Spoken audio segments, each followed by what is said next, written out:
Dengan adanya wadah ini, harapannya kita bisa saling bertukar informasi, saling memberikan informasi, sehingga nantinya di Pilmapres tahun depan bisa memperbaiki apa yang kurang di tahun ini dan bisa juga belajar dari pengalaman di tahun ini.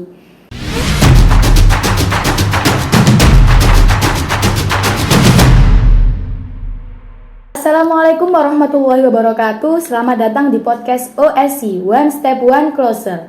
Pada episode kali ini kita akan membahas tentang sinergitas dan kontribusi Pilmapres untuk UNESA.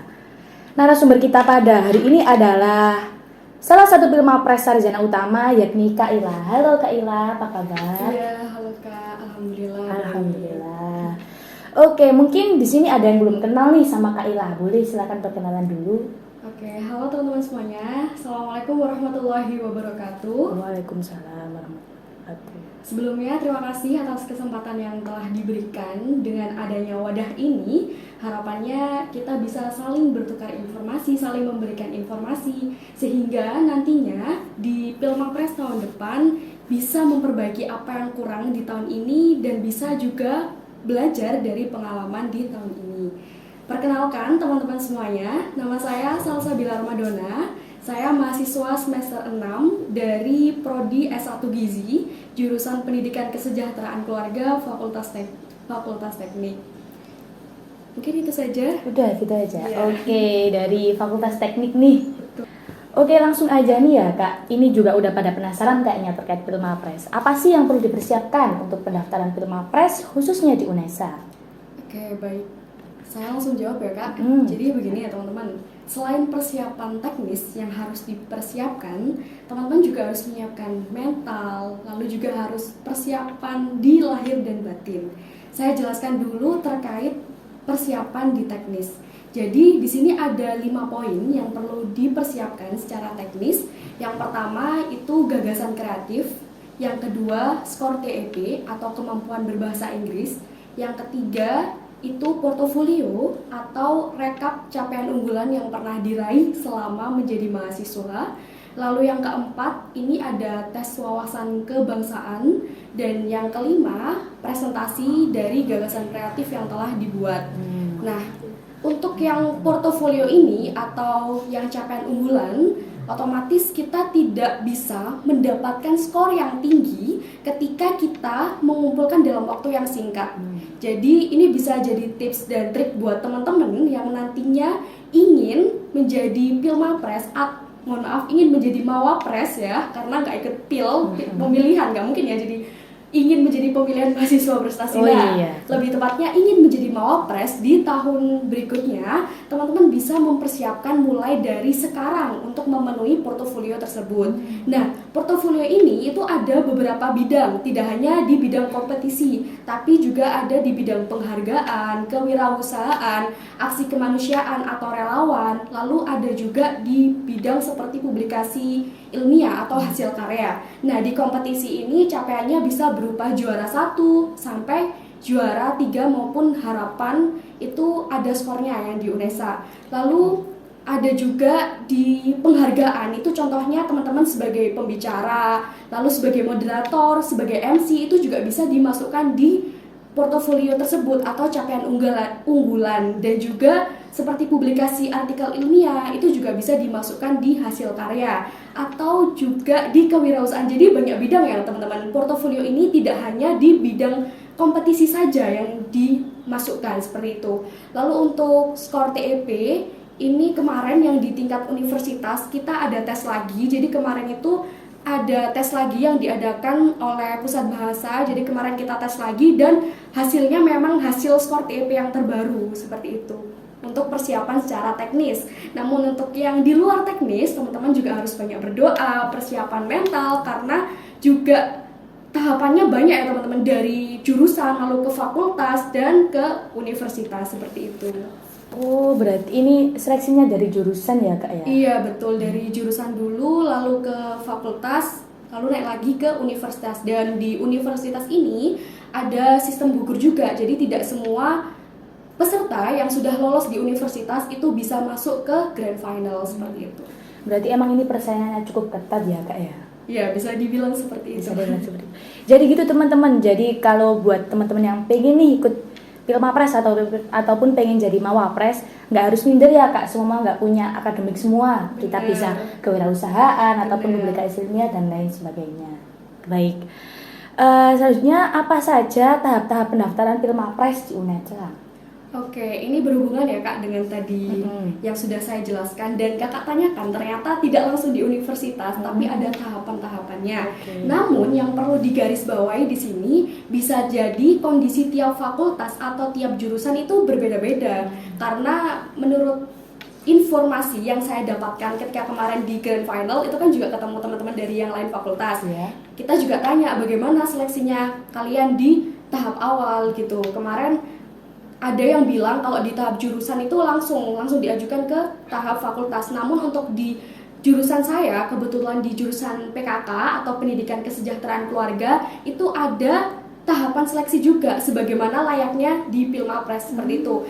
Jadi ketika sudah dinyatakan lolos di jurusan, lalu lanjut ke tingkat fakultas, dan ketika begitu pula yang di fakultas juga ada tahapan seleksi sebagaimana modul atau pedoman yang sudah dikeluarkan oleh UNESA. Jadi acuannya itu di situ juga melakukan seleksi sebagaimana mestinya. Nah, ketika sudah dinyatakan lolos di fakultas, baru lanjut ke tingkat universitas. Dan di universitas tidak semua masuk grand final, tidak semua memiliki kesempatan untuk memaparkan gagasan kreatif yang telah diajukan. Jadi ada tahapan sebelum grand final. Jadi tahapan sebelum grand final itu ada yang pertama itu tes wawasan kebangsaan. Di situ kita menggunakan Google Form menjawab pertanyaan berupa pilihan ganda tentang hal-hal yang berhubungan dengan kebangsaan seperti itu, seperti kemerdekaan, Undang-Undang 1945 dan lain sebagainya.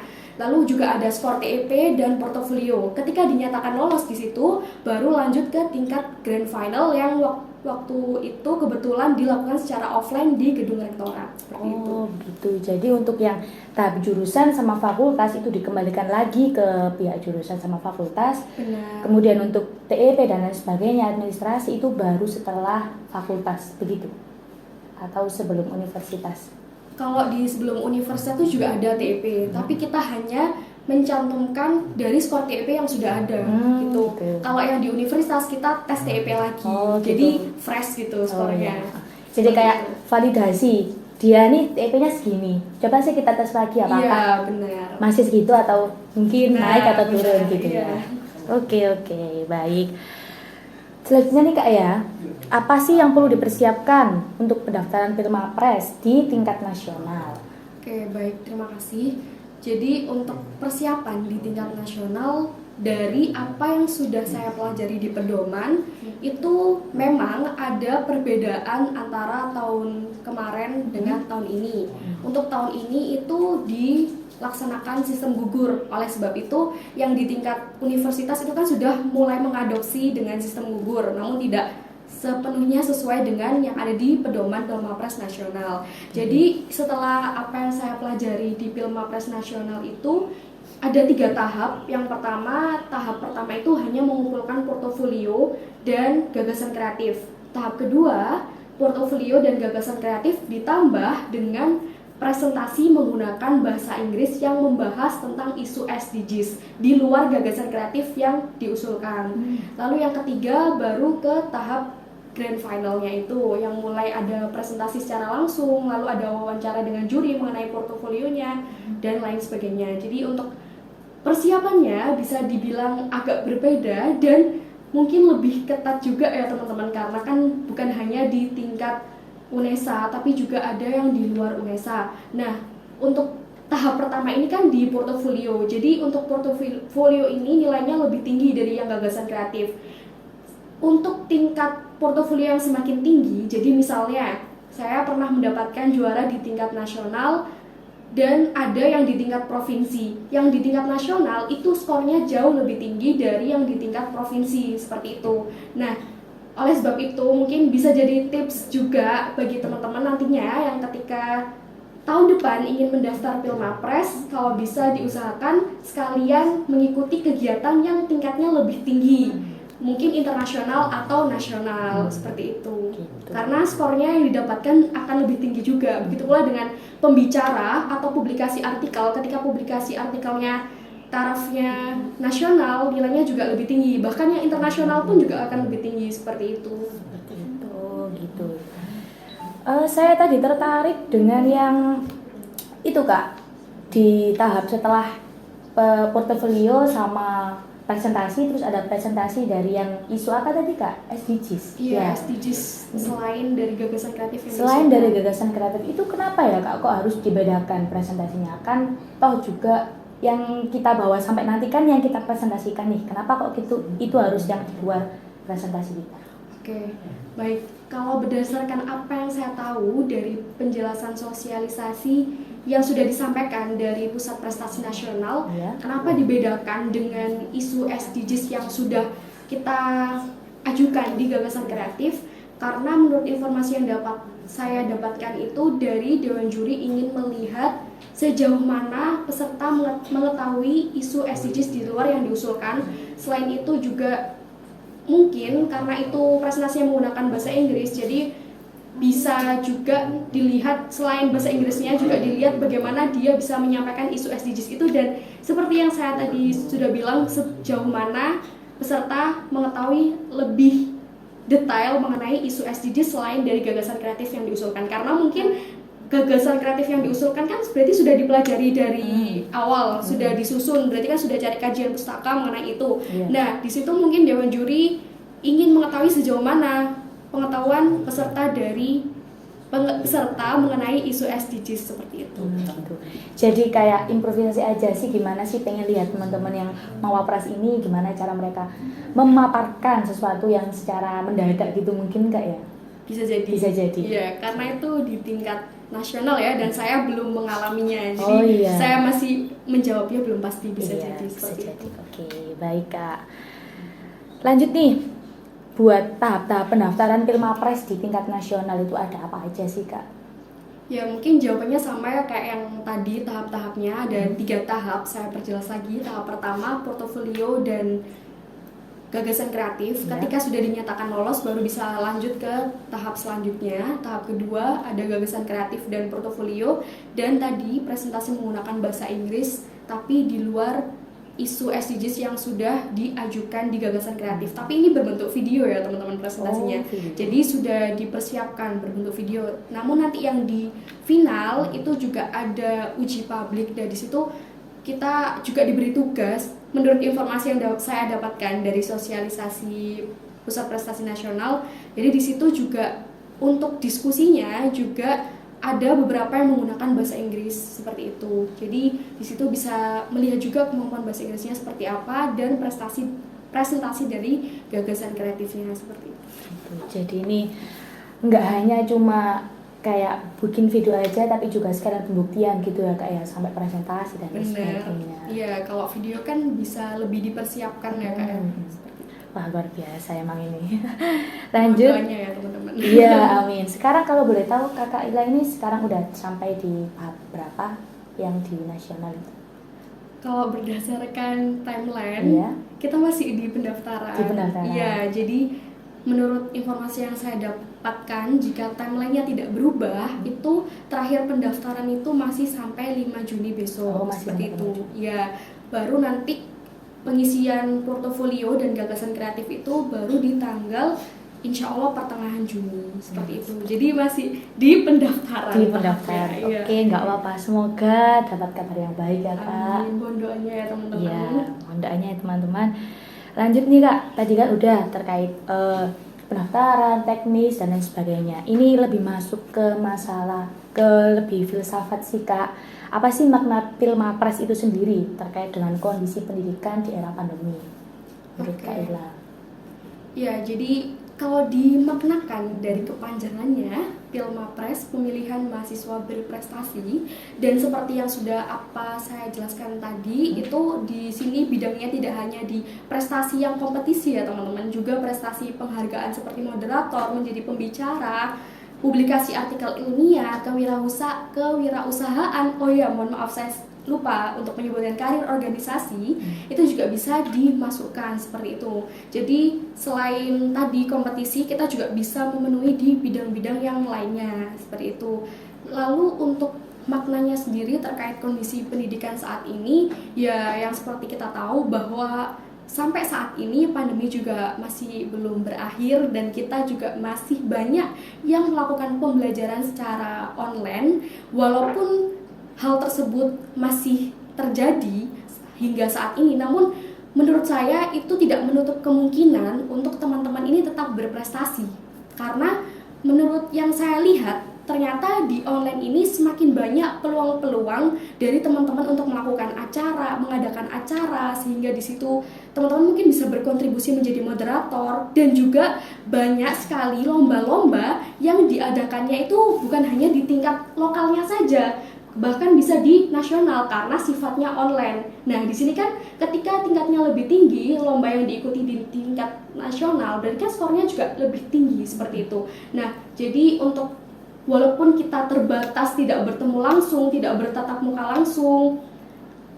walaupun kita belajar secara daring, hal itu tidak menutup kemungkinan untuk teman-teman dan kita semuanya untuk tetap berprestasi, karena banyak sekali peluang yang bisa didapatkan dari adanya banyak kegiatan yang diselenggarakan secara online. Kita bisa dengan mudah ikut di rumah, hanya di rumah saja. Kita bisa ikut webinar, di situ kita juga dapat ilmu, ataupun kompetisi, publikasi artikel ilmiah juga banyak sekali, tinggal bagaimana kita bisa mencari informasi tersebut. Mungkin sedikit informasi juga ya teman-teman, kalau di UNESA ini juga ada grup Telegram info kompetisi. Nah, di situ itu teman-teman bisa masuk di grup Telegramnya, nanti mungkin bisa tanya ke teman terdekat atau dosennya info grup Telegram tersebut. Nah, di situ banyak sekali info-info yang diberikan dari pihak UNESA kepada kita supaya kita tetap berprestasi, tetap aktif walaupun di masa pandemi seperti itu. Jadi tidak ada halangan untuk semakin ada batasan untuk kita melakukan hal lebih walaupun di rumah saja seperti itu. Oke, berarti kalau boleh tak garis bawahi ya Kak Ila, ini jadi makna Pilmapres di kondisi pandemi saat ini. Beberapa orang mungkin berpikir bahwa kita di pandemi. Selanjutnya ini pertanyaan cukup individual Kak. Ini maksudnya perasaan dari Kak Ila sendiri. Mendapat predikat sebagai Mawapres itu adalah penghargaan atau beban sih Kak? Iya, kalau ditanya penghargaan atau beban, kalau di sini saya diizinkan untuk menjawab, saya mengganti atau itu sebagai dan. Jadi juga penghargaan dan beban. Tapi di sini yang perlu digarisbawahi, beban tersebut itu kita maknai sebagai suatu hal yang positif. Jadi dengan adanya beban itu kita tidak enak-enakan, tidak tenang-tenang saja sudah dapat itu lalu enak-enakan saja, tidak mengembangkan lagi, karena seperti yang kita tahu bahwa di atas langit masih ada langit. Kita harus tetap berjuang untuk melakukan yang terbaik terus, tidak hanya selesai di situ saja. Sebagai contoh nyata ya teman-teman, mungkin lebih seringnya ketika saya tidak aktif di kelas, itu bisa jadi ditanyain mana Salsabila, ya Bu hadir, insya Allah bisa lebih aktif gitu. Jadi sebenarnya juga ada beban tersendiri di situ ketika kita nggak kelihatan di kelas. Nah, itu bisa jadi dicari sama dosen, tapi kita lihat dari sisi positifnya. Dengan dicari itu kan berarti kita harus lebih bisa mendengarkan dengan baik, seperti itu ya teman. Bukan berarti saya waktu itu yang tidak aktif di kelas tidak mendengarkan, tapi saya berusaha untuk mencoba sekali-sekali buat testing gitu ya Kak? Iya, sekali-sekali coba saya, dan emang kebetulan ada hal lain juga sih yang harus saya kerjakan waktu itu. Jadi ya sudah, saya mendengarkan saja. Kalaupun saya ketinggalan di pelajaran, itu biasanya saya berusaha buat merecord pelajaran itu atau yang disampaikan dosen, atau saya tanya catatan ke temen dan lain sebagainya. Jadi walaupun kita online ya, kita online bisa nyambi kemana saja, tidak diwajibkan on cam. Nah, itu kita bisa merecordnya ya kan. Biasanya kalau di offline susah ya buat nge-record naruh HP. Nah, ini kan online, tinggal naruh HP di laptop. Kalau kita memang berhalangan pada saat itu, kita bisa record dan bisa kita ulangi lagi. Pokoknya bagaimana kita bisa bertanggung jawab dengan apa yang sudah menjadi pilihan kita. Sama tadi seperti halnya beban ya, bukan di sini bermakna negatif, harus beban harus dipikirkan, enggak, tapi di sini kita melihat dengan adanya beban itu berarti kita tidak merasa tenang-tenang saja, bahwa ada tanggung jawab yang harus kita bawa seperti itu, yang harus kita lakukan dari apa yang sudah menjadi pilihan kita, seperti itu. Jadi emang dari awal udah tahu ya Kak, ya ada plus dan minusnya ketika jadi mawapres. Iya. Sampai tadi kehidupan di kelas saja ya Kak ya ditanyakan. Iya. Tapi sejauh ini kalau pakai presentasi sih Kak, maksudnya berapa persen gitu penghargaan atau bebannya, kalau dari Kak Ila sendiri berapa tuh? Presentase. Iya, presentasinya. Tidak bisa di ini ya, mungkin 50-50 saja. 50-50 iya, saja. jadi 50-50% cari aman. Iya, cari aman. Iya. Iya, boleh nggak apa-apa. Tapi berarti emang itu jadi kayak kalau Kak Ila nih berarti ya emang mawapres, oh berarti dia juga harus teladan, dalam tanda kutip harus selalu teladan. Padahal kan juga mungkin di tengah-tengah kadang dia pengen agak males-malesan dan lain-lain gitu ya. Iya, manusiawi juga iya, itu. manusiawi. Cuman bagaimana kita bisa mengatasi atau gimana ya, mengendalikan diri kita supaya itu tidak berkelanjutan dan akhirnya membawa dampak negatif buat kita sendiri gitu. Yang penting jaga aja keadaan baiknya itu tadi. Oke. Lanjut, ini juga masuk ke pertanyaan yang cukup berbobot sih Kak. Langkah nyata apa yang akan diberikan mawapres untuk univ kita tercinta ini, UNESA?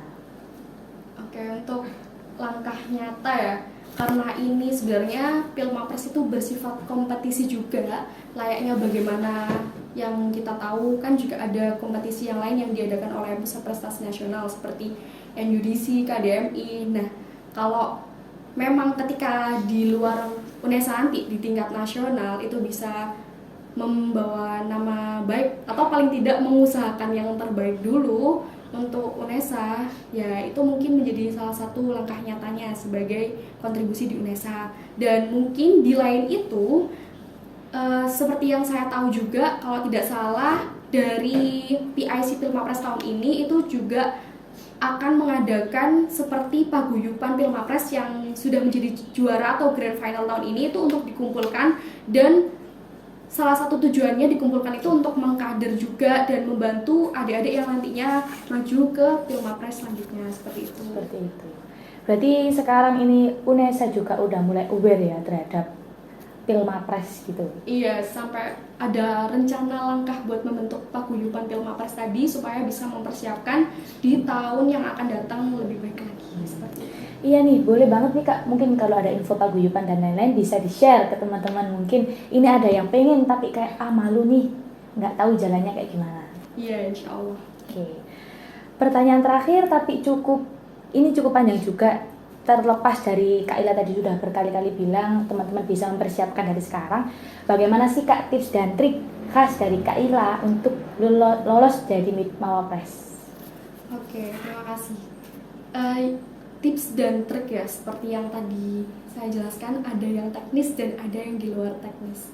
Jadi saya juga jujur tidak terpikirkan bahwa apa yang sudah saya lakukan sebelumnya itu ternyata bisa sebagai pendaftaran di Pilmapres dalam pemenuhan portofolio. Jadi memang sebelumnya itu ketika saya ikut organisasi, ikut lomba-lomba, itu tidak sadar kalau besoknya itu dipersiapkan untuk di Pilmapres gitu. Tiba-tiba waktu kemarin itu ada pendaftaran Pilmapres dan dosen pembimbing akademik saya menawarkan kepada saya dan akhirnya bismillah saya coba. Ternyata apa yang sudah saya lakukan sebelumnya itu bisa dibawa ke pendaftaran Pilmapres. Dan ini juga teman-teman yang paling penting juga, dulu walaupun saya tidak sadar bahwa apa yang saya lakukan itu bisa berguna buat pendaftaran Pilmapres, dulu itu kebetulan yang menjadi juara Pilmapres tahun 2019 itu dari Fakultas Teknik juga. Nah,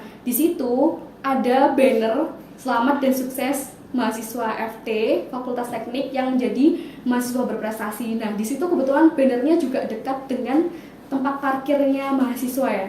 Sempat ada di dalam hati, kok bisa ya jadi mahasiswa berprestasi UNESA gitu loh. Apa aku juga bisa? Jadi waktu masih mahasiswa baru itu saya sudah ada pikiran kok bisa ya jadi Mawapres keren banget, saya bisa nggak ya, sempat terpikirkan seperti itu. Tapi saya juga nggak sadar kalau yang saya lakukan itu ternyata bisa buat daftar di Pilmapres seperti itu. Nah, oleh sebab itu, karena sudah adanya wadah ini, harapannya teman-teman bisa aware, sadar kalau untuk mempersiapkan Pilmapres itu ini secara teknis ada ini. Nah, itu bisa dipersiapkan seperti itu. Karena memang jujur juga karena kebanyakan tingkat lomba yang saya ikuti ini masih belum tinggi untuk saat ini. Jadi akhirnya karena masih ada waktu ini di sini saya masih mengejar portofolio yang skornya lebih tinggi. Nah, ini bisa dijadikan tips dan trik buat teman-teman. Selain teknis tadi ya, emang harus ada kemauan yang besar juga buat mencapai hal itu gitu. Sebenarnya bukan hanya di Pilmapres, di hal lain juga seperti itu. Nah, tadi kan saya sudah cerita bahwa di waktu saya mahasiswa baru di FT dan melihat banner kakak tingkat saya yang menjadi juara Pilmapres, sempat ada rasa kok keren ya Kak. Jadi termotivasi gitu ya Kak? Bisa nggak ya Kak gitu. Dan ternyata yang saya lakukan juga nggak sadar kan Mbak. Nah itu bisa jadi tips dan trik teman-teman bahwa yang perlu disiapkan secara teknis tadi yang tidak bisa dipersiapkan dengan waktu yang singkat itu yang pertama yang perlu digarisbawahi adalah portofolio. Nah, ketika teman-teman besok misalnya minggu depan sudah ada pendaftaran Pilmapres ya, terus teman-teman baru tahu oh ternyata butuh portofolio. Nah, nggak mungkin kan dalam waktu 1 minggu itu teman-teman nyari event kompetisi, nyari event yang publikasi artikel ilmiah, nggak mungkin kan, karena biasanya publikasi artikel ilmiah pun itu juga butuh waktu 1 bulan buat direview oleh reviewer, terus baru 1 bulannya lagi itu publikasi, nggak mungkin kan. Jadi yang perlu digarisbawahi sangat untuk persiapan di portofolio tersebut seperti itu. Dan ada teknis lain yang sudah saya sebutkan tadi seperti kemampuan berbahasa Inggris, lalu tes wawasan kebangsaan, dan juga gagasan kreatif seperti itu. Tapi berarti memang awalnya harus ada niat yang besar gitu ya Kak? Iya, walaupun sudah hanya ingin saja, tapi niatnya juga kurang besar, motivasinya juga kurang besar. Nah, mungkin rasa malas-malas itu juga bakalan bisa menghampiri kita kalau kita tidak punya rasa yang kuat atau niat yang kuat ya, niat yang kuat buat bisa mencapai apa yang kalian inginkan gitu. Walaupun juga tidak memungkinkan apa yang kita usahakan itu tidak selalu mendapatkan hasil yang positif ya. Ini memang nyatanya seperti itu. Tidak semua yang kita usahakan itu mendapatkan hasil yang positif. Bisa jadi memang hasilnya negatif, tapi kita melihat dari hasil yang negatif itu ada proses juga di situ. Nah, kita melihat dari proses itu, kita bisa belajar dari pengalaman itu, karena menurut saya guru yang baik itu adalah pengalaman. Jadi kita bisa belajar dari pengalaman itu, coba lagi seperti itu. Seperti itu ya Kak ya. Iya. Baik, ini aku juga cukup amazed sama Kakak, terutama dari Fakultas Teknik yang kita tahu tugasnya bejibun gitu ya Kak ya, tapi sudah memiliki tekad dan punya niat untuk jadi Mawapres gitu di UNESA. Mungkin ada yang tips dan trik lagi khusus dari Kak Ila udah? Ya, mungkin di luar teknis tadi ya Kak, banyak-banyak berdoa, terus memohon restu juga ke guru dan dosen, itu menurut saya juga penting. Jadi kemarin itu waktu sebelum saya grand final itu saya juga WhatsApp dosen saya ya dengan sebagaimana mestinya, walaupun mungkin nanti nggak dibalas karena memang kan dosen juga sibuk ya, nggak apa-apa, yang penting kita minta doa dan dosen, orang tua, teman-teman gitu. Jadi minta doa itu juga penting ya, usahanya lahir dan batin. Oke. Jadi begitu teman-teman, setelah usaha yang keras juga diimbangi dengan berdoa. Begitu ya. Mungkin ada kata-kata terakhir dari Kak Ira udah ya? Ya, mungkin kita menyadari bahwa setiap orang itu memiliki kekurangan dan kelebihan, dan setiap orang itu istimewa. Jangan jadikan kekurangan yang kita miliki itu menjadi bumerang untuk kita tidak maju, tapi kekurangan itu bagaimana kita bisa mengatasinya untuk menjadi kelebihan yang nantinya akan kita miliki, seperti itu. Oke, karena sudah diberikan kata-kata terakhir dari Kak Ila, udah begitu saja dari saya tutup episode OSI pada hari ini. Mohon maaf bila ada salah kata. Assalamualaikum warahmatullahi wabarakatuh.